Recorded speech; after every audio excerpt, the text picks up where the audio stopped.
Continuando con el análisis de la mampostería sismorresistente, vamos a introducirnos en el tema del dimensionado de encadenados. Para lo cual vamos a repasar el esquema resistente del plano, que está constituido por un marco de encadenados que confinan los mampuestos y genera un mecanismo de biela y tensor que tiene la capacidad de transferir los esfuerzos horizontales hacia el plano de fundación. Esa capacidad está dada por las características dimensionales del plano y por las características de materialidad del mismo. En función del tipo de mampuesto, será la capacidad resistente del plano y en función de esa capacidad resistente saldrá el requerimiento del dimensionado de los elementos de confinamiento que son los encadenados que trabajan a tracción. Esa biela, que suponemos que tiene un ancho del 10% de la longitud de la misma, va a generar en los extremos un esfuerzo de corte adicional en los encadenados verticales y horizontales que va a requerir del refuerzo en esos puntos de la armadura transversal que vamos a disponer, generando una densificación de los estribos por ese motivo. Este modelo de biela y tensor permite encontrar de manera sencilla los esfuerzos en los encadenados. Esa transcripción del esquema la podemos ver reflejada en esta síntesis donde aparecen los esfuerzos a los que va a estar sometido. La biela, ese esfuerzo de compresión uniforme que va a tener la misma, y los elementos del marco que están confinando a esa mampostería que van a tener un esfuerzo de tracción. De esta manera, a través de este esquema de biela y tensor, podemos determinar el esfuerzo en los diferentes elementos que componen el mecanismo del muro. Para interpretar la capacidad del plano resistente vertical de mampostería, vamos a analizar los tipos de falla por corte. Estos pueden ser falla por deslizamiento del encadenado con respecto a la mampostería, falla por deslizamiento entre mampuestos, que serían fallas frágiles y abruptas, falla por la configuración de fisuras de tracción diagonal, esto sería la falla que permite agotar la capacidad del muro, y fallas por compresión cuando la capacidad del mampuesto se ve superada por el esfuerzo que la carga horizontal le transmite a los elementos que componen el plano de mampostería. Para lo cual, nosotros vamos a controlar a través de los límites de las tensiones de la mampostería que siempre esa tensión supere la condición de falla frágil por deslizamiento y de falla frágil por compresión, dejando únicamente la posibilidad de que se produzca la falla por tracción diagonal en nuestros planos de mampostería sismorresistente a través del control de la tensión media de corte de nuestros planos. Esa determinación de la capacidad de resistencia especificada a compresión y corte de la mampostería está determinada a través de los ensayos que se producen de los diferentes tipos de mampostería que están compuestos por diferentes ladrillos, que pueden ser cerámicos macizos, bloques huecos portantes cerámicos y bloques huecos portantes de hormigón, en combinación con los tipos de mortero, que pueden ser en función de su composición, de su contenido de cemento, de resistencia elevada, resistencia intermedia y resistencia normal, y también para la combinación de cementos de albañilería. A partir de estos ensayos se determina los valores de resistencia especificada para compresión en megapascales y los valores de resistencia especificada a corte de cada una de estas mamposterías.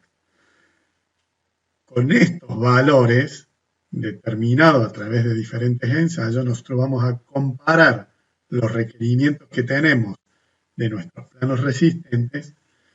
para poder determinar si son aptos o no a la condición a la que están siendo sometidos. Veamos ahora cómo verificamos la capacidad de nuestro muro de mampostería encadenada. Eso va a estar determinado por la resistencia del muro, en primer lugar, la verificación si la capacidad del muro es suficiente, y luego determinando las armaduras para los encadenados en función de esa solicitación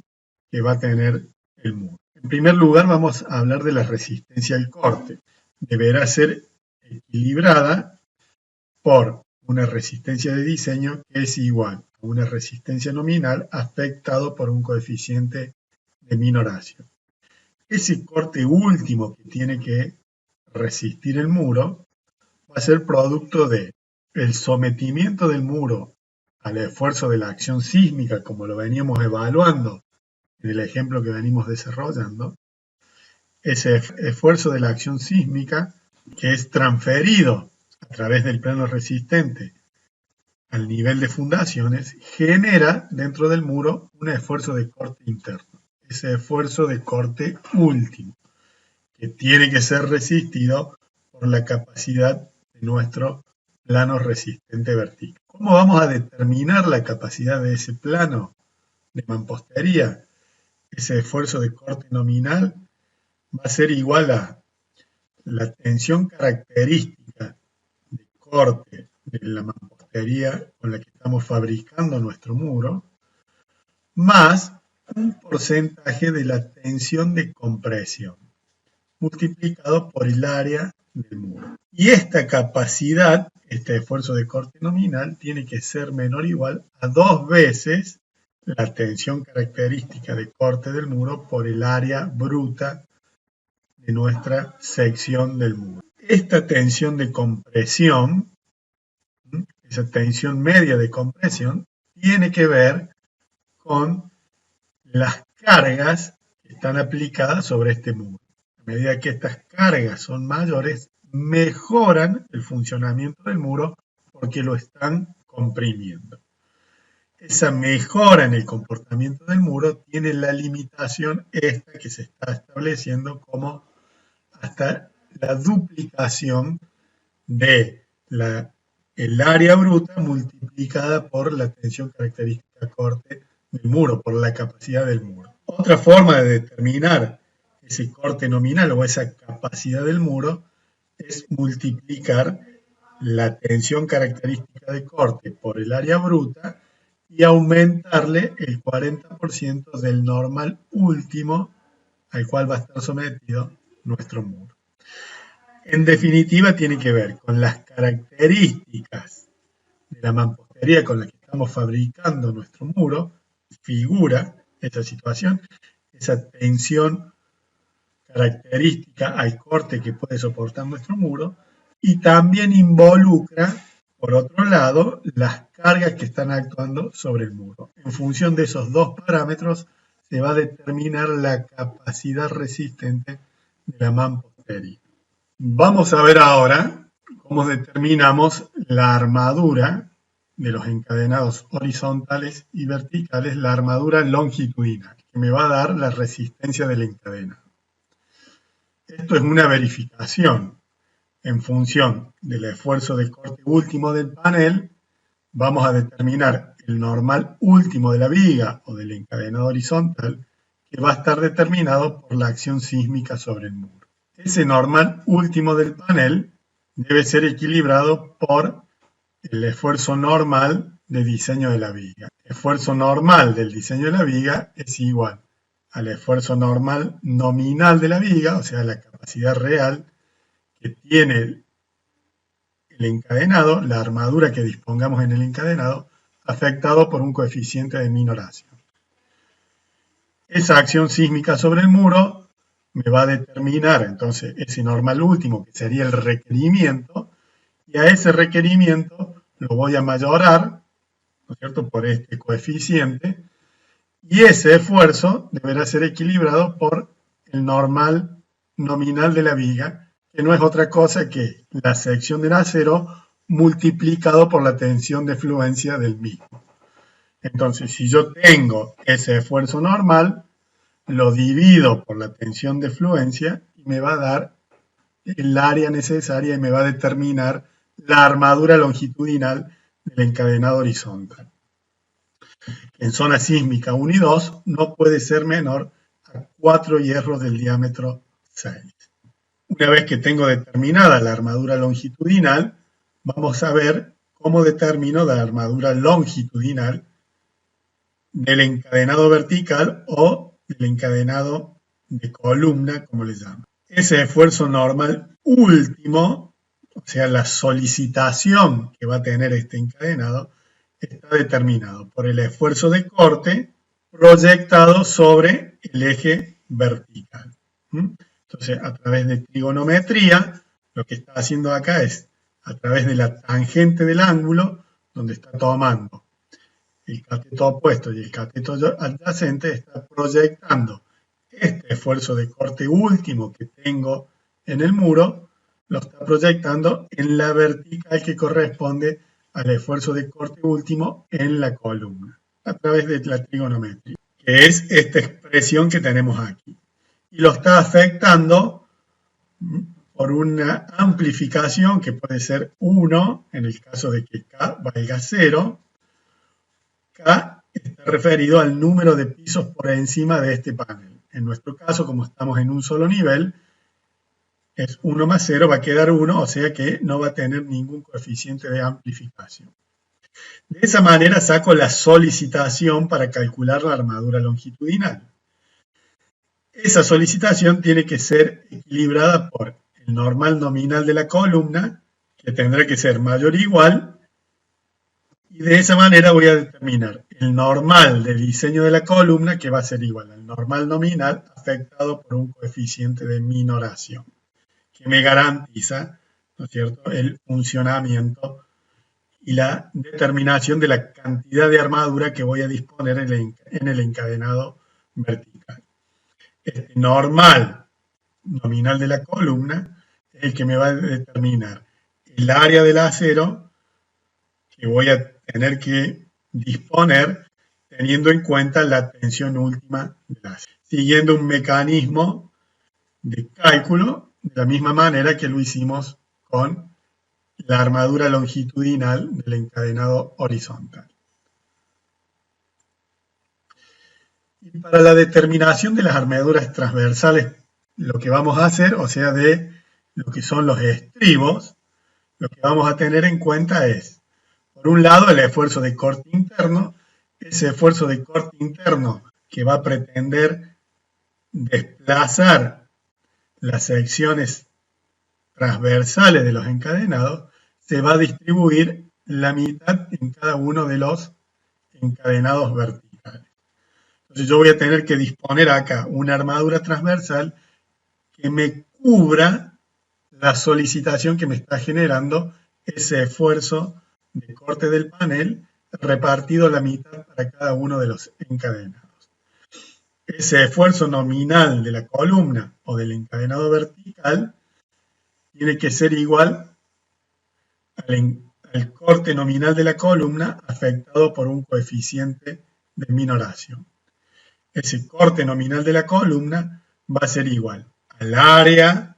de la armadura que voy a disponer por la tensión del acero, la tensión última, por la dimensión de la columna o del ancho del encadenado dividido la separación. Entonces, despejando de esta fórmula, disponiendo del diámetro y de la separación, yo puedo calcular cuál es la capacidad nominal a corte que tiene la sección que estamos disponiendo y compararla con el esfuerzo de corte último de la columna, que no era otra cosa que el esfuerzo de corte último del panel dividido a la mitad.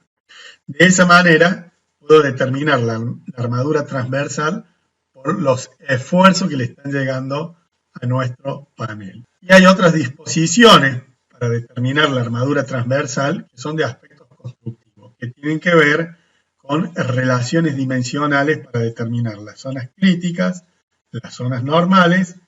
los diámetros mínimos a utilizar por la zona sísmica donde estoy construyendo y las separaciones máximas en función de las dimensiones de los encadenados. Lo que tenemos acá es la configuración de la biela de compresión y las zonas críticas que están determinadas por esa concentración del esfuerzo de corte que se va a producir en los encadenados verticales y horizontales. Veamos ahora la aplicación de estos conceptos. Nosotros habíamos calculado a través del ensayo de nuestro modelo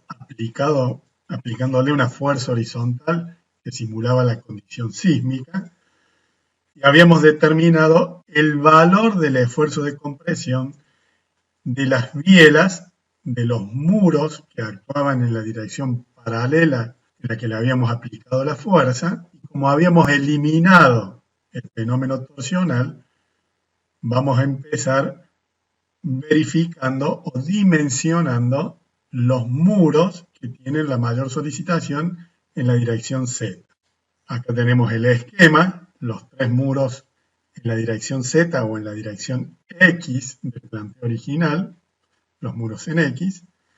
la posición del centro de masa, la fuerza aplicada, y porque no tiene excentricidad, nos está dando prácticamente la distribución del esfuerzo de corte directo entre estos tres planos. Este valor que estamos leyendo acá es el valor del esfuerzo en la biela. Y lo que habíamos dicho, que podíamos leer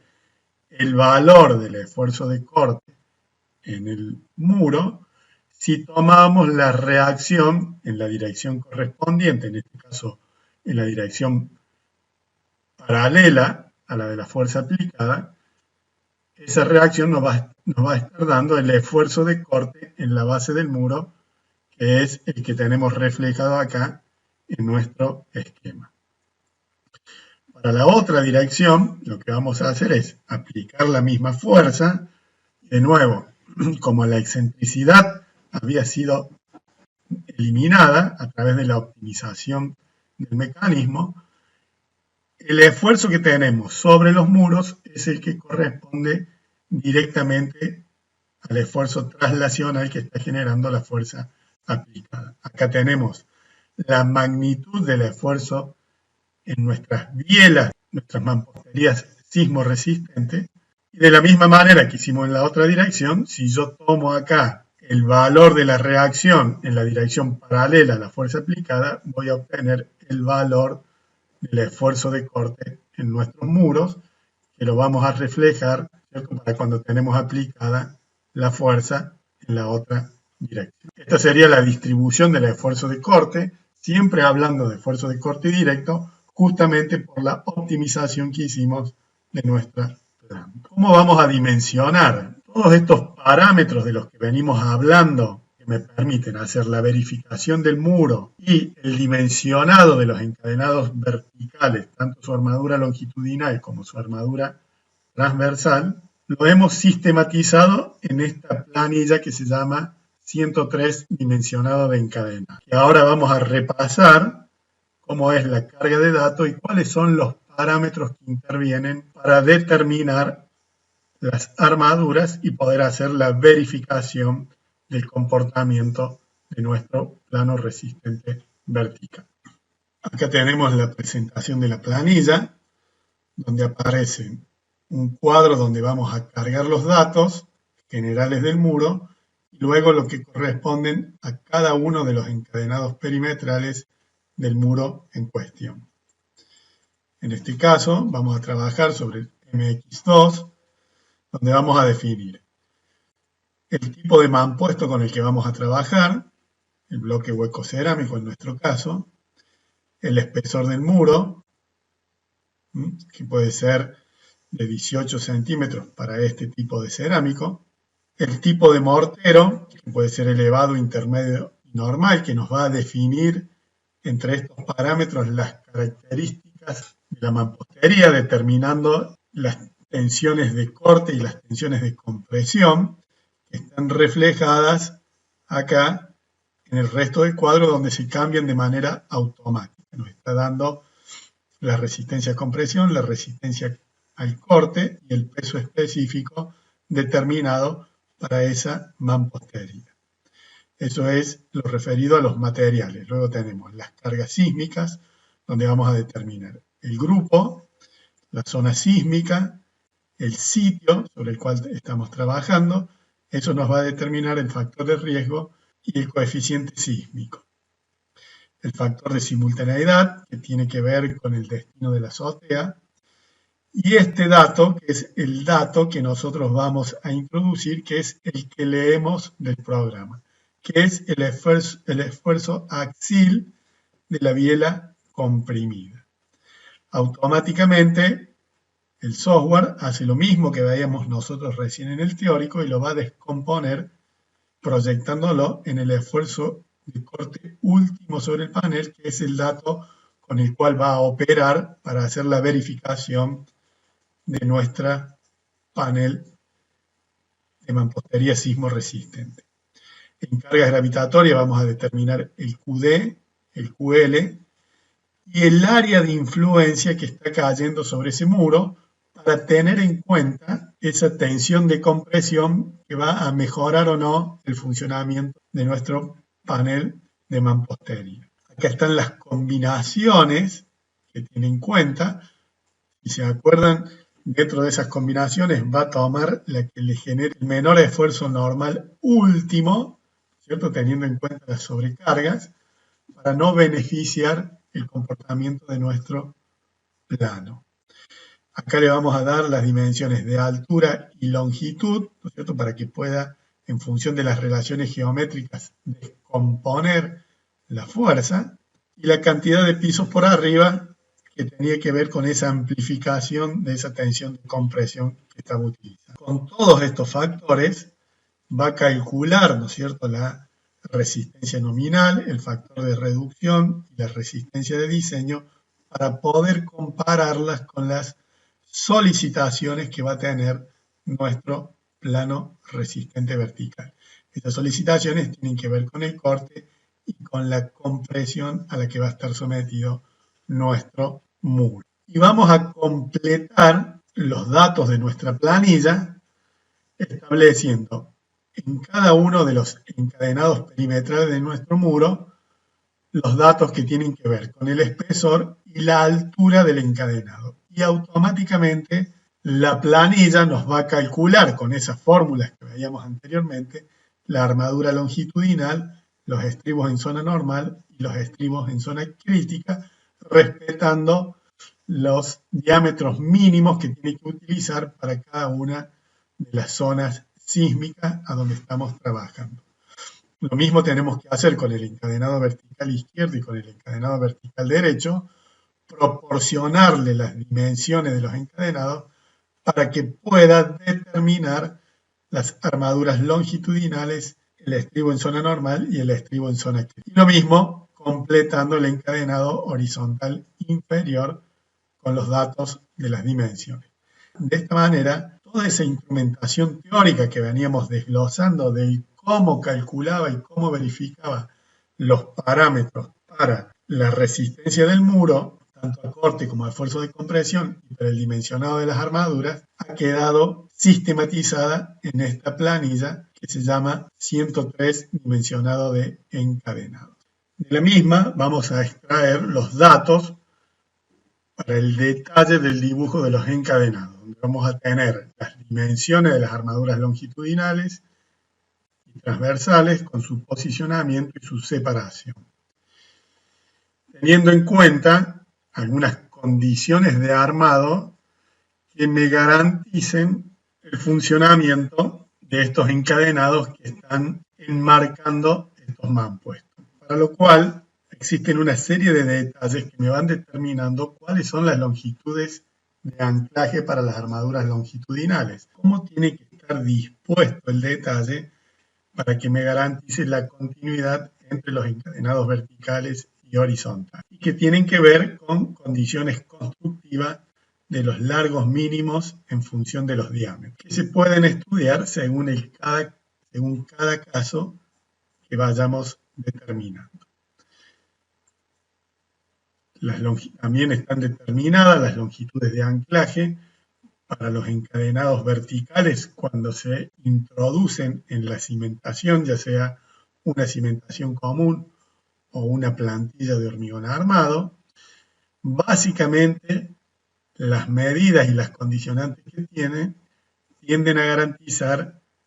el correcto anclaje de las armaduras. También existe una serie de consideraciones que tienen que ver con la posibilidad de disminuir alguno de los encadenados en función del ancho del muro y respetando algunas proporcionalidades mínimas que tienen que tener esas reducciones. Y también qué pasa cuando tengo un ladrillo visto que está revistiendo esos encadenados,